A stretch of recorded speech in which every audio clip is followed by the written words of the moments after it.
नमस्कार दोस्तों, स्वागत है आपका आज के मुख्य समाचार में।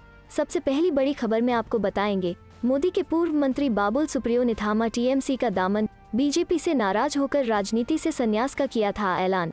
इसी के साथ दूसरी बड़ी खबर में जिक्र होगा कि प्रियंका का योगी सरकार पर निशाना, एनसीआरबी के आंकड़ों से आपको बताया क्राइम में अव्वल।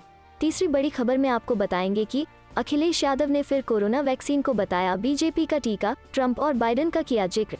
दोस्तों, हर एक खबर की गहराई में आपको ले जाएंगे, लेकिन उससे पहले अगर आपको भी ऐसा लगता है कि भाजपा की उल्टी गिनती शुरू हो चुकी है, तो आप अभी इस वीडियो को लाइक कीजिए और इस लाल बटन को दबाकर चैनल को सब्सक्राइब करके घंटी बजाइए और कमेंट में लिखे जय हिंद। मोदी के पूर्व मंत्री बाबुल सुप्रियो ने थामा टीएमसी का दामन, बीजेपी से नाराज होकर राजनीति से संन्यास का किया था ऐलान।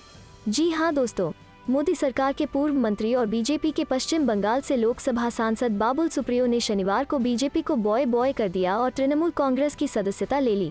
बाबुल सुप्रियो ने शनिवार को बंगाल में टीएमसी के राष्ट्रीय महासचिव और सीएम ममता बनर्जी के भतीजे अभिषेक बनर्जी और पार्टी के राज्यसभा सांसद डेरेक ओब्रायन की मौजूदगी में टीएमसी का दामन थामा। मोदी सरकार के मंत्रिमंडल में हाल ही में हुए फेरबदल में बाबुल सुप्रियो को मंत्रित्व से हटा दिया गया था। मंत्रित्व से हटाए जाने के कुछ ही दिन बाद बाबुल ने राजनीति से संन्यास लेने का ऐलान कर दिया था, लेकिन बीजेपी के बड़े नेताओं को उसी समय से यह अंदाजा हो गया था कि बाबुल पार्टी छोड़ सकते हैं, इसलिए उन्हें मनाने की कोशिशें की गईं। लेकिन बीजेपी का रवैया देखते हुए आखिरकार आज बाबुल सुप्रियो ने इस अंदेशे को सही साबित करते हुए राजनीति से संन्यास लेने की बजाय बीजेपी को छोड़कर ममता के साथ जाने का फैसला ले लिया। टीएमसी में शामिल होने के बाद पूर्व केंद्रीय मंत्री बाबुल सुप्रियो ने कहा कि मुझे बहुत गर्व है कि मैं अपना फैसला बदल रहा हूँ। मैं बंगाल की सेवा करने के महान अवसर के लिए वापस आ रहा हूँ। मैं बहुत उत्साहित हूँ। मैं सोमवार को दीदी सीएम ममता बनर्जी से मिलूंगा। उन्होंने कहा कि दीदी और अभिषेक ने मुझे बहुत अच्छा मौका दिया है। चूंकि मैं टीएमसी में शामिल हो गया हूँ, इसलिए आसनसोल में अपनी सीट पर बने रहने का कोई मतलब नहीं है। मैं आसनसोल की वजह से राजनीति में आया हूँ। मैं उस निर्वाचन क्षेत्र के लिए यथासंभव प्रयास करूंगा। पश्चिम बंगाल से 2 बार लोकसभा का चुनाव जीते बाबुल सुप्रियो उन मंत्रियों की लिस्ट में शामिल थे जिन्हें 7 जुलाई को एक बड़े फेरबदल के बाद पीएम मोदी की कैबिनेट से हटा दिया गया था। पिछले विधानसभा चुनाव में उन्होंने तृणमूल कांग्रेस के अरूप बिस्वास के खिलाफ विधानसभा चुनाव लड़ा था, जिसमें उन्हें हार का सामना करना पड़ा था। बता दें कि शनिवार को ही यह खबर आई थी कि केंद्रीय गृह मंत्रालय ने बाबुल सुप्रियो को मिले सुरक्षा कवर को जेड से घटाकर वाई श्रेणी का कर दिया है, जिसके बाद यह तय माना जा रहा था कि बाबुल बहुत जल्द बीजेपी को झटका दे सकते हैं। हालांकि भवानीपुर उपचुनाव से ठीक पहले बाबुल का टीएमसी में जाना ममता बनर्जी का मास्टर स्ट्रोक माना जा रहा है, जो बीजेपी पर भारी पड़ सकता है। चलते हैं अगली खबर की तरफ। प्रियंका का योगी सरकार पर निशाना, एनसीआरबी के आंकड़ों से आपको बताया क्राइम में अव्वल। जी हां दोस्तों, उत्तर प्रदेश में होने वाले विधानसभा चुनाव 2022 को लेकर कांग्रेस पूरा जोर लगा रही है। चुनाव में बेहतर प्रदर्शन के लिए संगठन को मजबूत करने से लेकर जनता से सीधे जुड़ने की रणनीति पर काम कर रही है कांग्रेस। इसके तहत उत्तर प्रदेश में प्रियंका गांधी के चेहरे के साथ पार्टी अपने जर्जर संगठन को एक बार फिर से मजबूत बनाने की कवायद में जुटी हुई है। वहीं दूसरी ओर प्रियंका गांधी के नेतृत्व में कांग्रेस लगातार आम जनता से जुड़े मुद्दों को लेकर सूबे की सत्ताधारी योगी सरकार को सड़क से लेकर सोशल मीडिया तक घेर रही है। इसी रणनीति के चलते प्रियंका गांधी ने बीते बुधवार को जारी एनसीआरबी की रिपोर्ट के मुताबिक हत्या और अपहरण के मामलों में अब के नंबर 1 होने पर ट्वीट कर उत्तर प्रदेश सरकार पर जमकर निशाना साधकर यूपी चुनाव के लिए अपने आक्रामक इरादे सामने रखने की कोशिश की है। कांग्रेस की राष्ट्रीय महासचिव और उत्तर प्रदेश प्रभारी प्रियंका गांधी ने 2020 के अपराधों पर जारी की गई एनसीआरबी की रिपोर्ट से जुड़े कुछ आंकड़ों के साथ किए गए ट्वीट में लिखा है कि एनसीआरबी के आंकड़ों के अनुसार महिलाओं व दलितों के खिलाफ अपराध, हत्या व अपहरण के मामलों में और हिंसक अपराधों के मामले में उत्तर प्रदेश टॉप पर है। उत्तर प्रदेश सरकार के दावों के ठीक उलट उत्तर प्रदेश में अपराधराज चरम पर है। इस दौरान प्रियंका गांधी के ट्वीट में दर्शाए गए एनसीआरबी के आंकड़ों के मुताबिक वर्ष 2020 में देश में सर्वाधिक 3,779 हत्या, 12,714 दलितों के खिलाफ अपराध, 12,913 अपहरण, 49,385 महिलाओं के खिलाफ अपराध और 51,983 हिंसक अपराध उत्तर प्रदेश में ही होने के चलते अब इन सभी अपराधों में देश में नंबर 1 है। चलते हैं अगली खबर की तरफ। अखिलेश यादव ने फिर कोरोना वैक्सीन को बताया बीजेपी का टीका, ट्रंप और बाइडेन का किया जिक्र। जी हां दोस्तों, उत्तर प्रदेश में अगले साल होने वाले विधानसभा चुनाव से पहले समाजवादी पार्टी के राष्ट्रीय अध्यक्ष अखिलेश यादव लगातार भारतीय जनता पार्टी पर निशाना साध रहे हैं। सपा अध्यक्ष ने एक बार फिर से कोरोना वैक्सीन को बीजेपी का टीका बताया है। उन्होंने कहा कि वो सही थे जब उन्होंने इसे बीजेपी की वैक्सीन कहा था। कोई भी लोकतांत्रिक देश वैक्सीन सर्टिफिकेट पर अपने देश के नेता की तस्वीर नहीं लगा रहा है। उन्होंने कहा, अमेरिका में महामारी के दौरान 2 राष्ट्रपति हुए, एक डोनाल्ड ट्रंप और जो बाइडेन। दोनों की तस्वीरें कोरोना वैक्सीन के सर्टिफिकेट पर नहीं थी। ब्रिटेन में भी कोरोना वैक्सीन के सर्टिफिकेट पर प्रधानमंत्री की तस्वीर नहीं प्रकाशित की गई। उन्होंने प्रधानमंत्री नरेंद्र मोदी के जन्मदिन पर शुक्रवार को हुए रिकॉर्ड टीकाकरण को लेकर भी बीजेपी पर हमला बोला। उन्होंने सवाल किया कि जब देश के पास प्रतिदिन 2.5 करोड़ वैक्सीन लगाने की क्षमता है तो फिर रोजाना क्यों नहीं लगाई जाती है। पहले ही दिन से वैक्सीन को बीजेपी के कैंपेन का हिस्सा बना दिया गया था। अखिलेश यादव ने पूछा कि अगर यह भारतीय वैक्सीन है तो इसमें तिरंगा क्यों नहीं है। कोरोना वैक्सीन के सर्टिफिकेट पर तिरंगा रखें और फिर उसके बाद यह भारतीय वैक्सीन होगी। जिस दिन सर्टिफिकेट पर तिरंगा होगा उस दिन टीका लगवाने के लिए लाइन में लगने वाला पहला शख्स होऊंगा। लेकिन जब तक सर्टिफिकेट पर प्रधानमंत्री की फोटो होगी तब तक यह बीजेपी की ही वैक्सीन रहेगी। उन्होंने कोरोना वैक्सीन के सर्टिफिकेट पर तिरंगे की तस्वीर लगाकर भारतीय वैक्सीन बनाने की अपील की। अखिलेश ने बीजेपी पर हमला बोलते हुए कहा, उसी कैंपेन के तहत बीजेपी वैक्सीन को फ्री बता रही है। उन्होंने सांसद निधि का पैसा रोक रखा है और इसके लिए आम लोगों के टैक्स का इस्तेमाल किया जा रहा है। इस दशहरा तक रावण के साथ कोरोना को जलाकर खत्म करने की योजना पर काम करना चाहिए। उन्होंने यूपी सरकार पर हमला बोलते हुए कहा कि आज मेट्रो के प्रोटोटाइप का उद्घाटन किया गया। सरकार केवल हमारे कामों का ही शिलान्यास और उद्घाटन कर रही है। कानपुर मेट्रो को हमारी सरकार में शिलान्यास हुआ था लेकिन हमें काम नहीं करने दिया गया। लखनऊ मेट्रो को भी आगे नहीं बढ़ाया गया। इसके अलावा पूर्वांचल एक्सप्रेसवे में दरार आ गई। यह एक्सप्रेसवे कभी बीजेपी का नहीं था। इस सरकार ने 4.5 साल की सरकार में केवल हमारे काम का फीता काटा है। चलते हैं अगली खबर की तरफ। बीजेपी का खेल खराब करने की कोशिश, गांवों की बजाय शहरी सीटों पर आपका फोकस, चाणक्य विचार सम्मेलन कराने की तैयारी। जी हाँ दोस्तों, उत्तर प्रदेश में अगले साल होने वाले विधानसभा चुनाव से पहले सबसे ज्यादा चर्चा में ब्राह्मण समुदाय ही है। अगले चुनाव में इस समुदाय को साधने के लिए सभी राजनीतिक दलों ने अपनी ताकत लगा दी है। समाजवादी पार्टी, बहुजन समाज पार्टी और भारतीय जनता पार्टी की तरफ से अलग अलग नाम से सम्मेलनों का आयोजन किया जा रहा है। वहीं दूसरी ओर पिछले 4.5 साल में ब्राह्मणों पर हो रहे अत्याचार और शोषण के आरोपों को लेकर योगी सरकार को घेरने वाली आम आदमी पार्टी भी पूरे प्रदेश में चाणक्य विचार सम्मेलन का आयोजित कर सारे विपक्षी दलों का खेल बिगाड़ने की कोशिश में लगी हुई है। आम आदमी पार्टी, जो अगले साल होने वाले विधानसभा चुनाव के लिए उत्तर प्रदेश में पैठ बनाने की कोशिश कर रही है, बीजेपी का खेल खराब करने में जुटी। आपने मंगलवार को अयोध्या में अपनी तिरंगा यात्रा शुरू की थी। आपकी तरफ से अगले महीने से शुरू होने वाले चाणक्य सम्मेलन का खाका भी तैयार किया जा रहा है। इससे पहले आप नेता और दिल्ली के उप मुख्यमंत्री मनीष सिसोदिया ने पार्टी के यूपी प्रभारी संजय सिंह के साथ यात्रा की शुरुआत की। दोनों नेता सोमवार को अयोध्या में राम जन्मभूमि और हनुमानगढ़ी मंदिर गए थे, जहां उन्हें हनुमान चालीसा का पाठ करते देखा गया था। आपके एक पदाधिकारी कहते हैं कि पहले हमने केवल नोएडा और लखनऊ और अयोध्या में तिरंगा यात्रा करने की योजना बनाई थी, लेकिन अब यह अगले 2 महीनों में सभी जिलों में आयोजित की जाएगी। इस यात्रा के दौरान हम देशभक्ति के गीत और नारे बजाएंगे। तिरंगा यात्रा और अयोध्या में मंदिरों का दौरा राज्य में सत्ताधारी पार्टी भाजपा का मुकाबला करने की पार्टी की योजना का हिस्सा है। पार्टी पदाधिकारी ने कहा, मैं दावा नहीं कर सकता कि हम कितनी सीटें जीतेंगे, लेकिन हम शहरी सीटों पर कुछ पार्टियों, खासकर बीजेपी का खेल खराब कर सकते हैं। ब्राह्मणों को लुभाने की कोशिश में भाजपा और बहुजन समाज पार्टी जन सम्मेलन यात्रा का आयोजन कर रहे हैं, जबकि समाजवादी पार्टी एक शिव सेवक सम्मेलन कर रही है। भाजपा पर हमला करते हुए आप नेता और राज्यसभा सांसद संजय सिंह ने कहा कि आपका सच्चा राष्ट्रवाद भाजपा के नकली राष्ट्रवाद को हरा देगा। आपकी तिरंगा यात्रा को हर तरफ जबरदस्त रिस्पांस मिल रहा है। अयोध्या के बाद पूरे उत्तर प्रदेश में तिरंगा यात्रा निकाली जाएगी। यात्रा का उद्देश्य राज्य में विकास और ईमानदारी की नई राजनीति लाना होगा। चलते हैं अगली खबर की तरफ। कानपुर में जीएसटी के दायरे में पेट्रोल डीजल न लाने पर विरोध शुरू, कांग्रेस मुद्दा बनाने की कर रही तैयारी। जी हाँ दोस्तों, चुनाव से पहले विपक्षी पार्टियों को मुद्दा चाहिए। केंद्र सरकार ने जीएसटी के दायरे में पेट्रोल डीजल लाने की बात शुरू कर यह मुद्दा विपक्षियों को दे दिया है। अब कांग्रेस भी इसे जनहित से जोड़कर आंदोलन करने की तैयारी कर रही है। प्रदेश सरकार के पेट्रोल डीजल को जीएसटी दायरे में शामिल न करने के निर्णय के बाद कांग्रेस खेमे में विरोध के स्वर तेज हो गए हैं। पेट्रोल डीजल को जीएसटी के दायरे में लाने का निर्णय केंद्र सरकार ने प्रदेश सरकारों पर डाल दिया है। लखनऊ में शुक्रवार को हुई जीएसटी काउंसिल की बैठक में वित्त मंत्री निर्मला सीतारमण ने भी इसे जीएसटी में लाने पर विचार करने को कहा। शहर कांग्रेस कमेटी के दक्षिण जिलाध्यक्ष डॉ.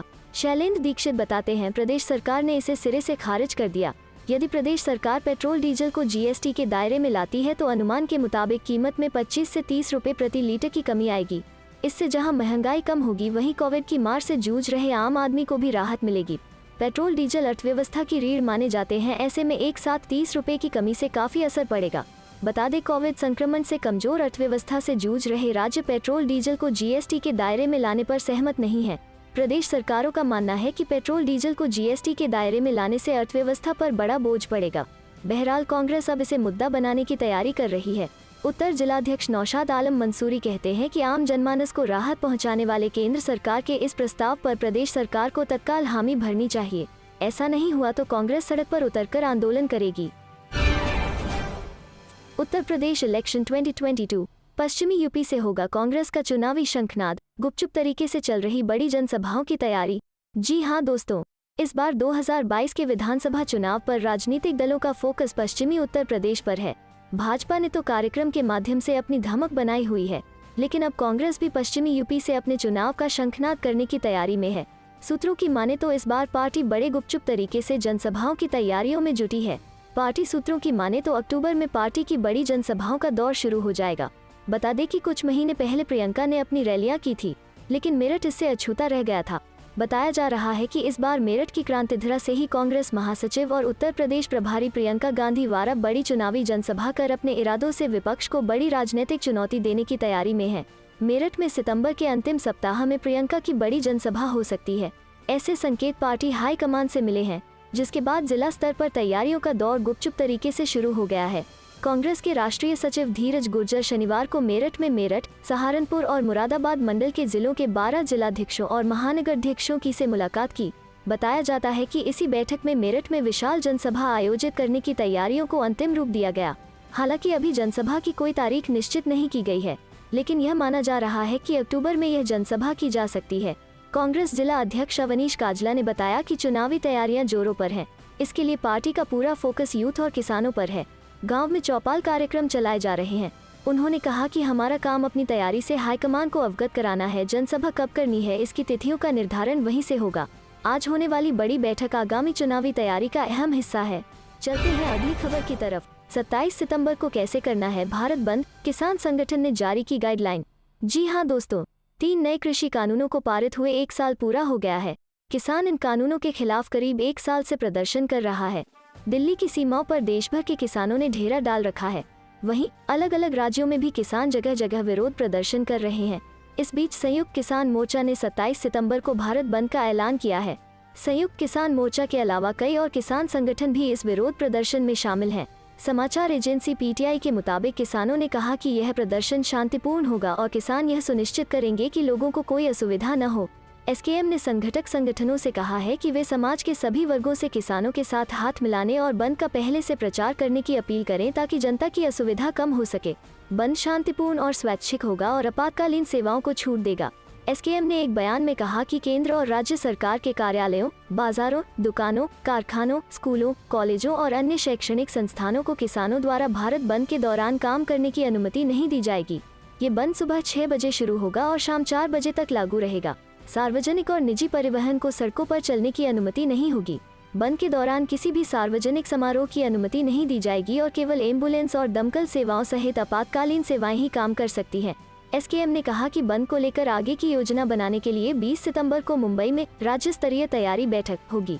उसी दिन उत्तर प्रदेश के सीतापुर में किसान मजदूर महापंचायत का आयोजन किया जाएगा और इसके बाद 22 सितंबर को उत्तराखंड के रुड़की में किसान महापंचायत का आयोजन किया जाएगा। चलते हैं अगली खबर की तरफ। भारी बारिश से आपके किसानों को हुआ नुकसान, प्रियंका अखिलेश ने कहा दिया जाए उचित मुआवजा।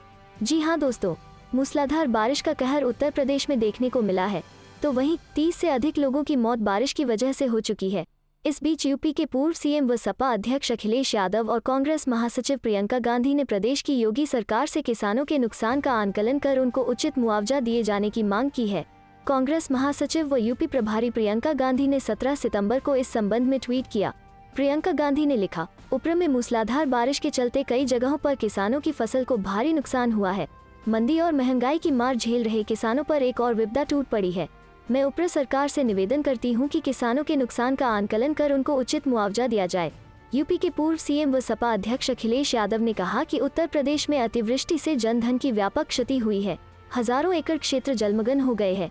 किसानों की खड़ी फसल डूब गई है। धान, गन्ना, मक्का, केला, उड़द, बाजरा आदि फसलों को भारी पहुंचा है। भाजपा सरकार किसानों की पीड़ा और नागरिकों की व्यथा से संवेदनहीन बनी हुई है। इतना ही नहीं, अखिलेश ने कहा कि भाजपा अपनी किसान विरोधी नीतियों के चलते किसानों की उपेक्षा और पूंजी घरानों का पोषण करती आई है। उसके सत्ता में आने के बाद से ही उसकी दशा बिगड़ती गई है। खेती के काम आने वाली हर चीज महंगी हो गई है। किसानों को धोखा देते हुए भाजपा सरकार कभी आय दुगनी करने की बात करती है तो कभी एमएसपी का भरोसा दिलाती है। भाजपा ने अपने संकल्प पत्र में किसानों के लिए जो वायदे किए उनमें से एक को भी पूरा नहीं किया है। किसान को राहत देने में भाजपा को कोई रुचि नहीं है। पेट्रोल, डीजल, बिजली, खाद, बीज, कीटनाशक इन सब के दाम आसमान छू रहे हैं। धान की खेती की लागत 40% बढ़ गई है। इन सब परेशानियों से जूझ रहे किसान पर अब अतिवृष्टि की मार पड़ी है। वो आत्महत्या न करे तो क्या करे। यादव ने कहा कि अतिवृष्टि से प्रभावित क्षेत्रों में राहत की दिशा में भाजपा सरकार का कोई कदम न उठाना चिंता का विषय है। किसान के मवेशी भी इस संकट में फंसे हैं। बरसात के साथ बीमारियों के दौर भी शुरू हो जाते हैं। वर्षा से जलमग्न इलाकों में पानी निकालने का भी प्रबंध नहीं हो पा रहा है। भाजपा सरकार ने बरसात से पहले की चेतावनी पर ध्यान दिया होता तो जनता परेशानी में नहीं पड़ती, किसान की फसल का नुकसान नहीं होता। अब भाजपा सरकार को तुरंत राहत कार्य शुरू करना चाहिए। चलते हैं अगली खबर की तरफ। कांग्रेस ने मनाया बेरोजगार दिवस, महंगाई के साथ बेरोजगारी पर केंद्र पर साधा निशाना। जी हां दोस्तों, देश और प्रदेश में लगातार बढ़ रही महंगाई और बेरोजगारी की समस्या को लेकर 17 सितंबर को कांग्रेस ने हल्ला बोल कार्यक्रम के तहत राष्ट्रीय बेरोजगार दिवस मनाया, जहां इंदिरा तिराहा पर आयोजित आमसभा कार्यक्रम को कांग्रेस वक्ताओं ने संबोधित करते हुए राज्यपाल के नाम एसडीएम अनूपपुर को ज्ञापन सौंपा। वहीं कांग्रेस पदाधिकारियों व कार्यकर्ताओं ने लाखों बेरोजगार युवाओं को रोजगार के दिए आश्वासन के बाद भी रोजगार उपलब्ध नहीं कराने पर नाराजगी जताते हुए पीएम नरेंद्र मोदी और सीएम शिवराज सिंह का पुतला दहन किया।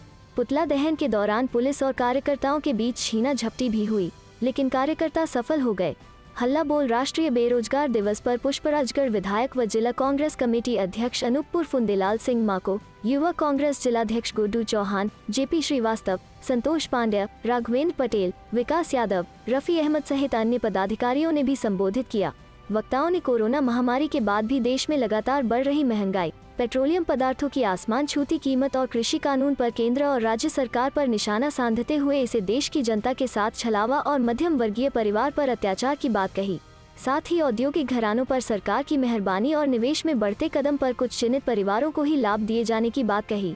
चलते हैं अगली खबर की तरफ। मिशन 2022 दलित वोटरों को साधने आज प्रयागराज आ रहे हैं कांग्रेस नेता सलमान खुर्शीद और राज बब्बर। जी हां दोस्तों, अब जब विधानसभा चुनाव में कुछ ही महीने रह गए हैं तो उत्तर प्रदेश में कांग्रेस की सियासी जमीन को उर्वर बनाने की कवायद शुरू कर दी गई है। शनिवार को पूर्व विदेश मंत्री सलमान खुर्शीद समेत पार्टी के कई दिग्गज नेता प्रयागराज आ रहे हैं। वो दारागंज के बख्शी बांध स्थित मलिन बस्ती में स्थानीय लोगों से वार्ता कर दलितों को साधने का प्रयास करेंगे। इसके अलावा कल्याणी देवी में मैनिफेस्टो कमेटी की बैठक भी करेंगे।